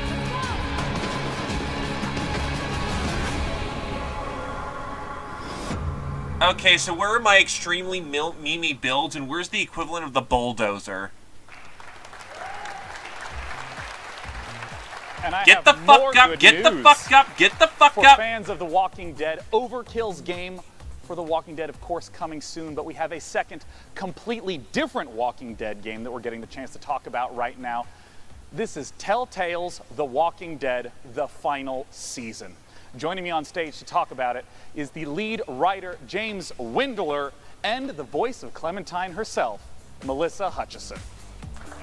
I didn't think I was actually going to go this far with this role. It just sort of happened, and everyone just loves the shit out of my character. This is what I'll be known for the next 20 years. Now, I want to ask right away for, people who've played through the first 3 seasons of The Walking Dead, in terms of the gameplay, what's some of the familiar and what's some of the new? Okay, so for people who don't know Telltale, we are a story-based company. We focus on narrative. We've had our roots in the old school point-and-click adventure games, but we've developed our own cinematic style and almost a signature mechanic, like our choice wheel. Yeah. That you don't get to make any impact with. That should, the choices branch the narrative. They branch as far as my pinky is long. traditionally like combat and action, we've done with QTEs and like swipes and button mashes and all of that. This year, with the final season, we're introducing segments of unscripted combat. Yeah, we see some of this right here. Looks pretty scripted to me. Probably just brutalize the zombie there. Of course she is. And so we also have like the orbital cam, like the over-the-shoulder camera. So that's like offering our players opportunities to explore our environments, which you can also see. Mom of Boy Simulator is like they're looking really, really good with this graphic black art style that we're employing. Yeah, because in the previous games it was much more of a directed camera from scene to scene, but now you can really sort of explore the environment on your own. Absolutely, yeah, and yeah. Now I want to ask about the story. I mean, Telltale games always have that as the central feature. Where does The Walking Dead, the final season, start off? Okay, so it starts, Clementine has been on the road for a long time. We are post-time jump in the comics. She's been on the road. She's traveling with AJ, who is an orphan boy, who is the closest thing that she has to family. But they're reaching the end of it. They are like running out of steam on the road. It's like proving to be untenable. The final season, Clementine discovers a school, a secluded school, where there are no adults, and essentially sees that this might be a place that they could call home. Yeah, and what are the sort of challenges that she's going to face throughout the season? Oh, all kinds of challenges, yeah. Like zombie threat all the time.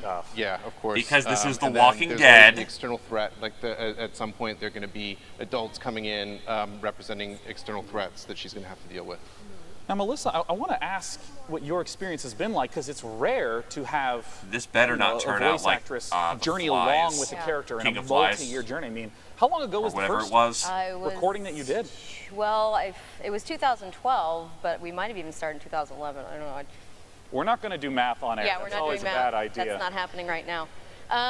It's been a long time, and it's not only just playing one character. It's actually been aging with her, growing with her, and falling deeper and deeper in love with her, and starting as this young child who's, playing as Lee, it's your job to protect her, and then organically moving through all these seasons, and now you're playing as Clementine. I mean, really, this is a fan-driven game, so this. To be fair, she was hyper competent in season 2. And, you're going to be playing as Clementine and protecting AJ, and this is just near and dear to my heart. And I mean, how do you feel about the fact that this is the end? Well, I mean, it's bittersweet. I'm super sad. I'm super psyched. Of course, it'll be sad to end her journey, but I'm really looking forward. Obviously, I'm surrounded by talent with Telltale Games, and I have no doubt that the writers and the creatives are going to crush it. So. Sad but happy? It's all very confusing. I'm a very confused human right now. Let's just put it that way. Well, I'm someone who's played through all of the Telltale Walking Dead games. I'd love to know when the final season is coming out. August 14th. We ship August 14th, and it's available for pre-order right now. Be sure to check it out. Please Thank note, you so much for joining me still on stage seasonal, today. Once again, that's the still Walking like Dead episodic, I imagine. So you'll only get episode 1. Steam as well. For our next title, Frankie, we're going to head back to you on the balcony. Next up, have I got a treat for you. Coming straight out of Finland from Nolla Games, it's a magical action roguelike that asks, is that a wand in your pocket? Or are you just trying to kill me? Don't let the retro art style fool you. Noita is set in a procedurally generated world where every pixel is physically simulated. Take a drink.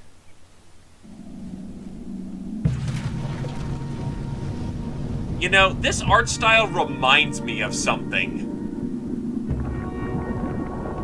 I don't know what I'm trying to think of.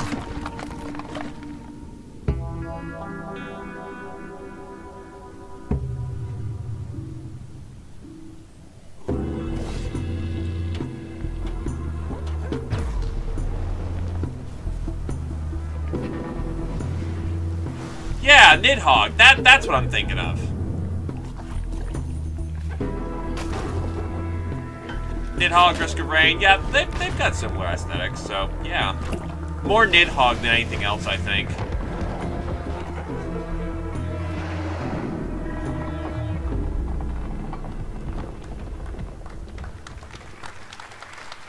wishlist now on Steam. Our Get next someone title else is to buy one the that's game very for near you. and dear to my heart, as it is the spiritual successor to one of my favorite childhood games, Theme Hospital. Joining me to talk about what it are the two shit, founders Theme of Hospital? 2 Point Studios to talk about 2 Point Hospital. Join me in welcoming Dr. Webley and Dr. Carr. Yeah, I think that's what we're going with, Ash. Wow. Great suits. I mean, I gotta ask, as two fully trained medical professionals, how does one run a hospital in 2 Point Hospital? What's going on with the mic? What's going on with the mic? What's going on with the mic? Wait, oh my gosh, is the stethoscope eliminating your microphone? Oh, you know what? We do this every year. Come here, talk to me. Okay. How do we run a hospital? This is So 2 Point Hospital is a game about designing and building your own hospital. It's Yeah. in, Talk directly at my tie. You said don't talk there. Yeah. I got to look out here, you said. Yeah, no, just look So- straight at the ground. There's a lot of customization. There's Good to see they're taking it in such good spirit. doing Great. Carry on. I'll carry on then. Yeah, a lot of customization, a lot of interesting characters in our world, which with all these different characters, we had to come up with some really interesting illnesses and cures for them. And you have fun in 2 Point County exploring different regions and curing people with different ailments. And as you can see on the screen, we've got... this is real. We actually researched this. It's a certain animal. And also you can train people. You can train your doctors to be better, your nurses to be better. Do research so you can unlock new wonderful cures. Yeah. You know, You're saying everything, isn't it? Sorry, I didn't know if your mic was great. working. I was a bit backfilling. Carry Yeah, on. so I mean, no, tell me about it. Like, what is the sort of late game sort of experience that you'll be playing through? Because this looks like it's quite deep into running the hospital. Emergencies. So you start off and you're researching and you're training up staff, you're diagnosing illnesses, and you're hopefully curing them and making money, and then heading off. I see this to 2 Point malady. County. Yeah, I see this malady called turtle head. Can you explain a little bit about what that is?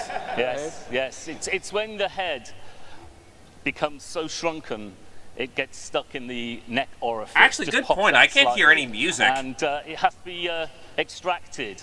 And Mark, how's it get Well, extracted? this is something you've maybe we've all been there. I know.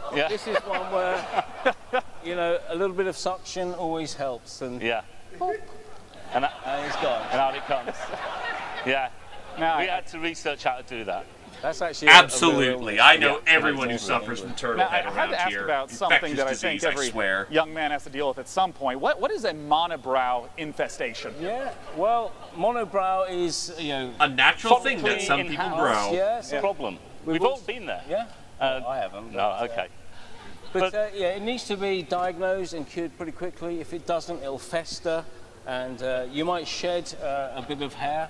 And in fact, it will actually leave the body, and it needs to be got rid of before the health inspectors arrive. It looks like the monobrows are multiplying in the hospital. They breed they're big breeders. Wait, so do I actually have to hunt down fucking... Disgusting. Really? So you've got to keep your hospital clean and well maintained. Yeah. Otherwise, they're going to breed. That seems more of a bother than I want fun. to ask about sort of how the game evolves over time, because Theme Hospital was very mission-based. How does the experience of running a hospital change as the game goes on? Yeah, so once you've started your first hospital, it's a pretty simple affair, and then you move on through 2 Point County. There's different regions. There's a cold region. There's warm regions with contagious diseases, and there's poor regions, there's rich regions. Yeah. So we've got volcanoes. Yeah. In fact. We've got all sorts of wonderful, weird effects can happen in different parts of the world. So you might struggle to manage your hospital empire because a volcano went off nearby. Yeah, it's about spinning plates, isn't it? You've got everything set up nicely, and then something happens. Well, I'm glad that they're introducing concepts that make it so you don't sit on your laurels. 2 Point Hospital. That is the death of any simulation or builder game. Fall, and you can check us out by going onto our Steam page and hopefully wish listing. And we're coming later in the year. We're told to say that. No. Well, I'm personally, again, really looking forward to it coming out. Thanks so much for joining me, Doctor and Doctor. Thank you. Talk about 2 Point Hospital. Now, our second Battle Royale game of the afternoon. Ah, it's a fantasy RPG-esque bent, and you may have even seen it getting streamed on Twitch in the previous week. Let's take a look at Hi-Rez's Realm Royale.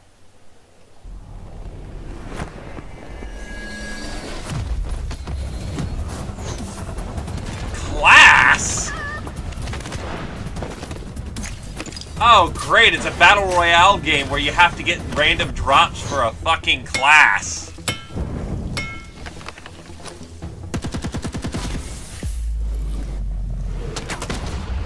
Dude, I'm trying to forge my shit here.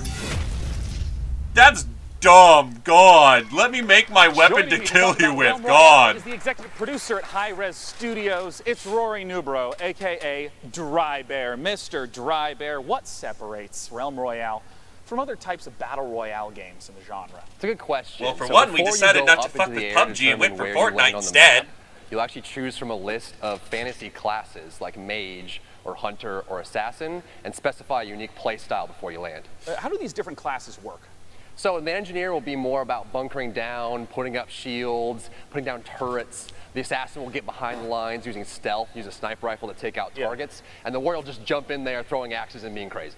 And, you know, in some of the streams that I've watched, it also seemed like there Summon were mounts. abilities, not just the loot and find stuff. Can you talk to me about how the ability mechanics work? Once you choose a class, it'll come with a set of abilities, and you'll actually be upgrading these during the match, but it specifies your play style. And so as you're looting, abilities as well as armor and weapons will come out of the chest. Okay. You'll start equipping that and determining the play style you want, and so you can just really specify. And you know, you mentioned this a little bit. I've seen it on stream. Talk to me about crafting in the game. I mean, how does crafting work in a game where there's a constantly shrinking play circle? We're really excited about this. So strewn across the map, there are places called forges. And so once you go to the forge, you'll collect shards from disenchanting loot you find as you're going about. This is gonna get use camped. these shards to start crafting legendary gear, very powerful pieces that everyone will want. Yeah. Once you start the forge, a smokestack will appear above the forge, and everyone comes over to It's like fight. a mini objective, even. Big team fight. So I know that Realm Royale is currently Gonna get available camped. for free on Steam, but I hear that you have some goodies people can check out that are E3 exclusive. That's right. So free on Steam. We're actually out for less than a week now, and we were already number 4 on Steam charts. And this week, It's free on E3, Steam, huh? Through Mixer. If you stream on Mixer and you're playing, the streamer that gets closest to the Crown Royale will enter into the hype zone, and so everyone will see you on. You'll be featured on the main page of Mixer. And you'll have a chance to win the Jailbird chicken skin, which is our first piece of cosmetic. It's a little chicken with like a little jailbird, like prisoner outfit, and just box around. It's hilarious. Yeah, and if you don't know the chicken mechanic, seriously, please look it up right now. Rory, thanks so much for joining me on stage to talk about Realm Royale. Once Thanks, again, it's for free on Steam right now. Our next game is one that was shown at last year's PC gaming show, and Frankie has some updates of what they've been up to. I might have to dive my hands into it just to riff the shit out of it. Team of just 2 people. It's called Ooblets, and it's a farming and creature collecting indie inspired by Pokemon, Harvest Moon, and Animal Crossing. This fresh trailer Okay, what were they smoking? A unique combat system, along with plenty of cute ooblets and environments. Let's take a gander.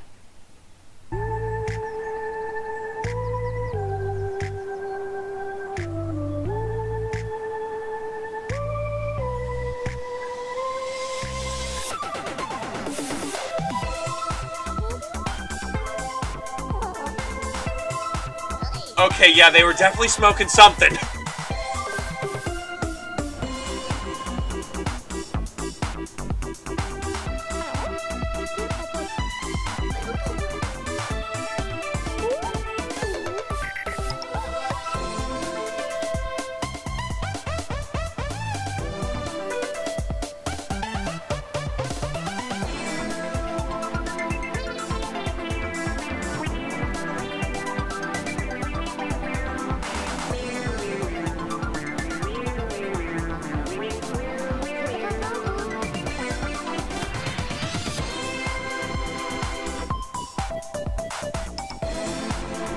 Yeah, I remember Psychonauts.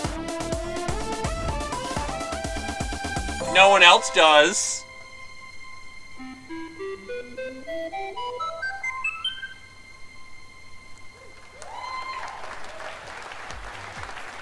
Now, it wouldn't be a PC gaming show without a dash of strategy, which is why I'm delighted that we get the chance to share with you the next in the Anno games. Let's take a look at Anno 1880.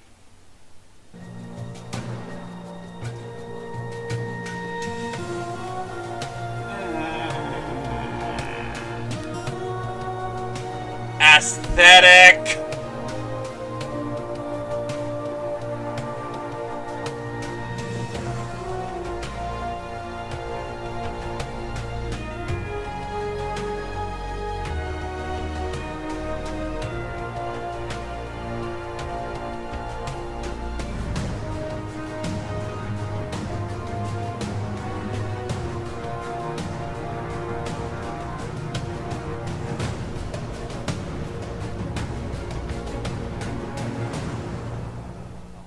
How about yes? Joining me on the stage to talk about it is the executive producer, Burkhard Rathheiser, and community developer, Bastian Thun. So I think so far PC has won. Gentlemen, welcome to the stage. I want to begin Not a surprise, right away PC by Master asking, Race. for people who haven't seen or experienced the Anno series, what are these types of games like? Yeah, well, Anno 1800 is a PC only real-time strategy game, and it's kind of mixing city building together with economic simulation and naval warfare. And at its core, it's a sandbox game, so you have a vast amount of freedom to explore the world and build huge cities. And I wonder if you could talk to me a little bit about why the choice of the 19th century for this game. Well, the 19th century, it's such an interesting and rich era. There was so much happening in this era. Yeah. So we had two industrial revolutions. We had major scientific inventions. And also big social Those are fair changes, and points. also Cyber the 2077 is of good big shit. imperial empires. So it's a really rich era. And what are some of the elements that we'll get to see from the 19th century in Anno 1800? So it's kind of, for the player, it's well, basically you start with the first kind of medieval settlements, and then it's a kind of a journey through the 19th century. So it's a kind of, you explore everything that kind of happened in this rich era. And I understand that you have a very unique take on how to work with the community, how to gather feedback. I was wondering if you could talk to me about what is Anno Union. So last year at Gamescom, when we actually revealed the game, we decided on, you know what, it's pre-alpha, we revealed the game. We invited the community to basically become a member of our development team.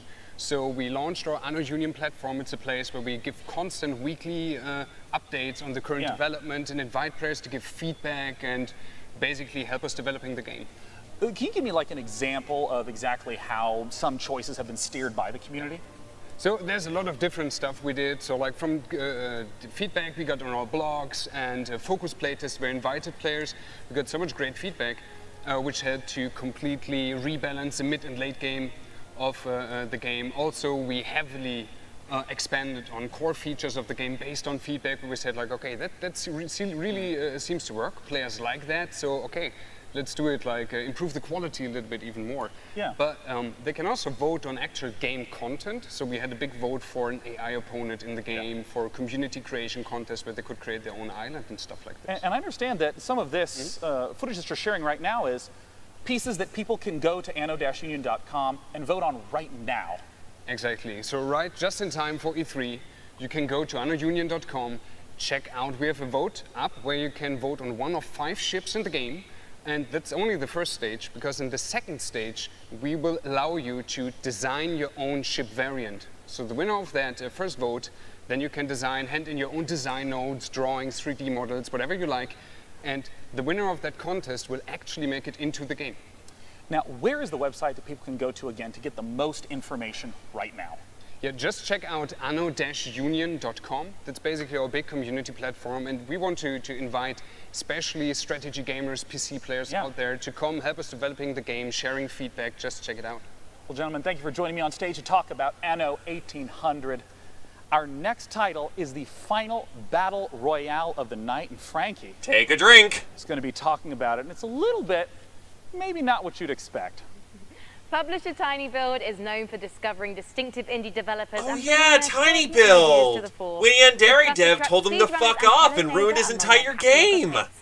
And now I'm delighted to be able to bring you the world exclusive reveal of a game developed by Galvanic Games in cooperation with Explosion. Inspired by the Cyanide and Happiness webcomic, Rapture Rejects is Battle Royale as you've never seen one before, ladies and gentlemen, believe it or not. Top down, isometric, cartoony, and basically bonkers. Let's take a look at what happens when the man upstairs makes an epic fail and only beams up the bad people. Introducing Rapture Rejects. Well, to be fair, it's this or Yandere Sim, so out of the two options, I think they picked the better one.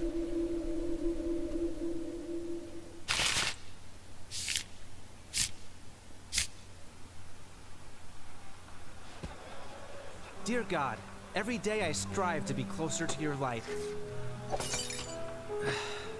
I pray that when Judgment Day, that most holiest of days, comes upon us, when you bring all the good people to heaven, that I may live in eternal glory by your side. Amen.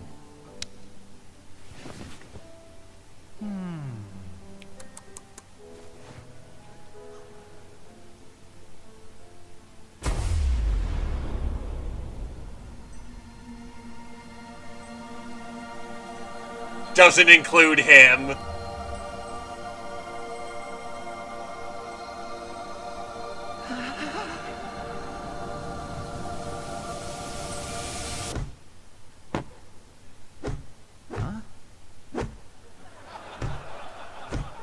Little help. Thanks, brah.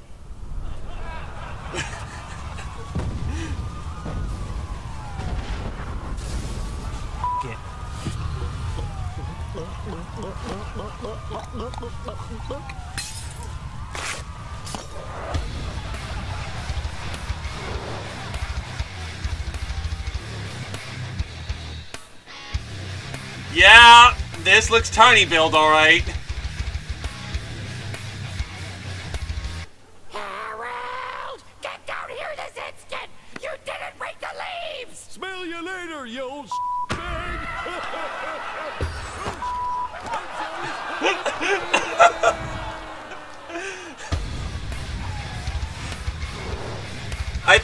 I think you can save the alcohol for this one.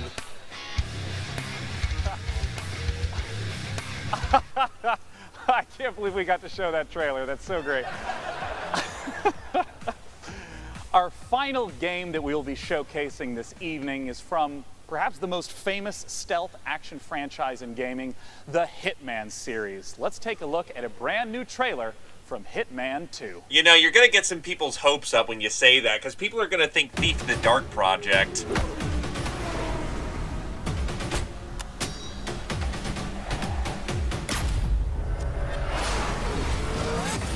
Welcome to Miami, 47. The innovation race is on its last day, and it is down to the wire. The Providence defectors are Robert and Sierra Knox.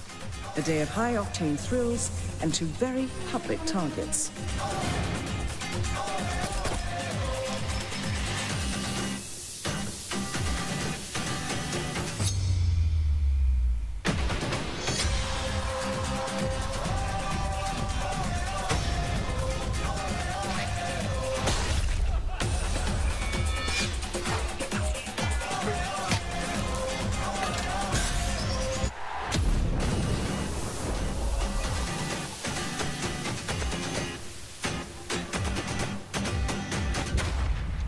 I do like where the Hitman series went, and I really should go back to play those games.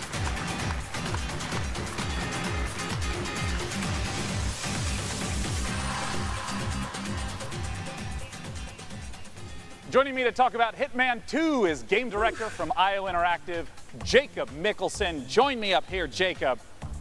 Come on out, we gotta talk. Assassination. Hey, Sean. Welcome, Jacob. Thanks for joining me. I mean, right away, tell me, what is Agent 47 doing in Miami? Well, he's there to pay a visit to Sharon Robert Knox, who part of the Kronstadt Empire. And yeah, we all know how that ends, right? Somebody dead? Well, given that it's a Hitman game, I have some hints. And, you know, I always felt like in the Hitman games, the environment was so critical, trying to study and trying to understand it. What are some of the elements in Miami that will show up in Hitman 2? Yeah, well, absolutely. Miami is, I think it's one of the biggest events we've ever created in the game. And in Miami, we have, of course, the race as the centerpiece. Yeah. But being this super high detailed sandbox, we also go to great lengths to actually create all the surrounding bits and pieces, like you have here, backstage area. Of course, we also have that in Miami. So pits and paddocks, there's an emergency room, and so on. So all the facilities needed in order for you to kind of make your own way through the mission and take advantage of the locations and all the different disguises and items you stumble upon as you move in closer to your targets. And in terms of the mechanics, I know that there's going to be a lot of the familiar feels, but what are some of the brand new mechanics that are in Hitman? Yeah, some of the new stuff is, for instance, the crowds we saw here in Miami. First of all, there's more than ever. Yeah, there's more really people! Close to 2,000 people now in the scenes. And on top of that, we also introduced a new crowd mechanic where you can dip into the crowd if you get in trouble. So as long as they are not fleeing or running away, then they're there for you to hide in, so in case you get chased by guards. Another new thing is the picture-in-picture mechanic where you get information about what's going on other places in the level. So if you're setting up traps and stuff like that, you can kind of keep track of where the important characters are. And last but not least, we have you've got the Sixth fan Sense. favorite, right? Which is the sniper briefcase is back. But this time it's not only for sniper rifles, it's also for all the other things you want to carry around, kind of without causing too much. But then that's not a sniper And I want to ask briefcase. about some of the weapons and the disguises that have been showing up. It's throughout just a these trailers. briefcase. Yeah, we go to great lengths. I think the theme of this showing is going to be the fish. It's really it's a studio favorite. We're having a lot of laughs at that, right? And then of course you just saw it in the kitchen as a frying pan. So we all know the kitchen is the most dangerous room in your house, right? Yeah, yeah, of course. Also counts in Hitman. And I want to ask about some of my favorite content from Hitman, things like elusive targets, limited time events. Will those be making a comeback? Absolutely. So there's still going to be escalations for you to kind of challenge the game in many different ways. There's going to be challenge packs, again, new challenge for you. And then of course the elusive targets that pop up for a short period of time only. And you have one shot at this or, oh yeah, go bust. As my final question, the expected question, when does Hitman 2 come out? Hitman 2 comes out November 13, and if you pre-order right now, you also get access to a new game mode called Sniper Assassin, where you get to play as a There was Strange Journey for a bit. The first time in the franchise, Then I you can remembered play it was along E3. with a friend in the co-op mode. Well, Jacob, thank you so much for coming out. I'm super looking forward to Hitman 2. Thank you. I might be the worst Hitman ever, but I try hard. Now, Jacob, I'm going to thank you. And trying is all that you need to So you're do. going to rush off this way, because coming in from the left, for the first time ever, vaguely nearby me, it's the co-host, Frankie. Come here, Frankie. They let me come down from the balcony for good behavior. Excellent. Well, Frankie, we did it. We the did. PC Gaming Show is done. Thank you so much for joining us to host this year. Thank you. Thanks for having me, guys. Thanks for all of you who came out to the Wiltern and joined us today. It was a blast. Thanks to Twitch chat. I know that everything you said was appropriate and intelligently thought out. Absolutely. And We of are the course, pinnacle this year, we're of curating intelligence. Even more great PC games from the Facebook booth in E3 South Hall. Last, and of course not least, a huge thank you to all our wonderful sponsors who let the PC Gaming Show come back for a fourth straight year. They are Hi-Res Studios, Digital Extremes, Archangel Hellfire, Team 17, Stardock Entertainment, Acer, Predator, Improbable, Oculus Rift, Drake's Cakes, Tripwire, Frontier Developments, and Square Enix. We hope you have a wonderful E3 and go play some damn video games. Cheers. Thank you. Bye.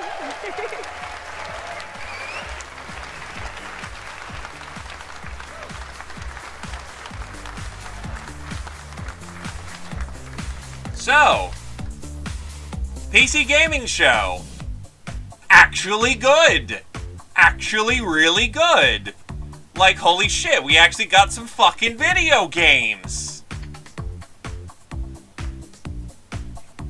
Like, good job. You did it.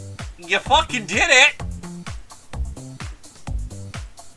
This ain't like we're, Bethesda where we have fucking meme, like, Skyrim on the talkie thingy, the echo thing, which is actually real if you didn't know.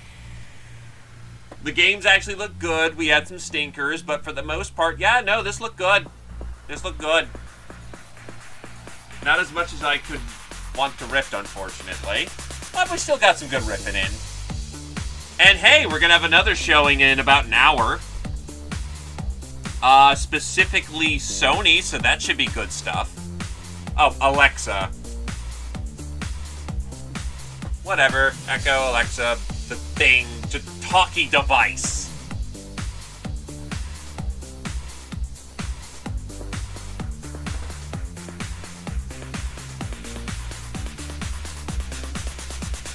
In either case, let's get back to Strange Journey and wait for the... Yeah, no, Skyrim on Alexa is actually a thing. It's on Amazon. In either case, I'm going to get back to... Yeah, it's in an hour, so I'm going to take up the time to, you know, actually play video games. I mean, Day 9 did tell me go play some fucking video games. So I'm going to play me some video games.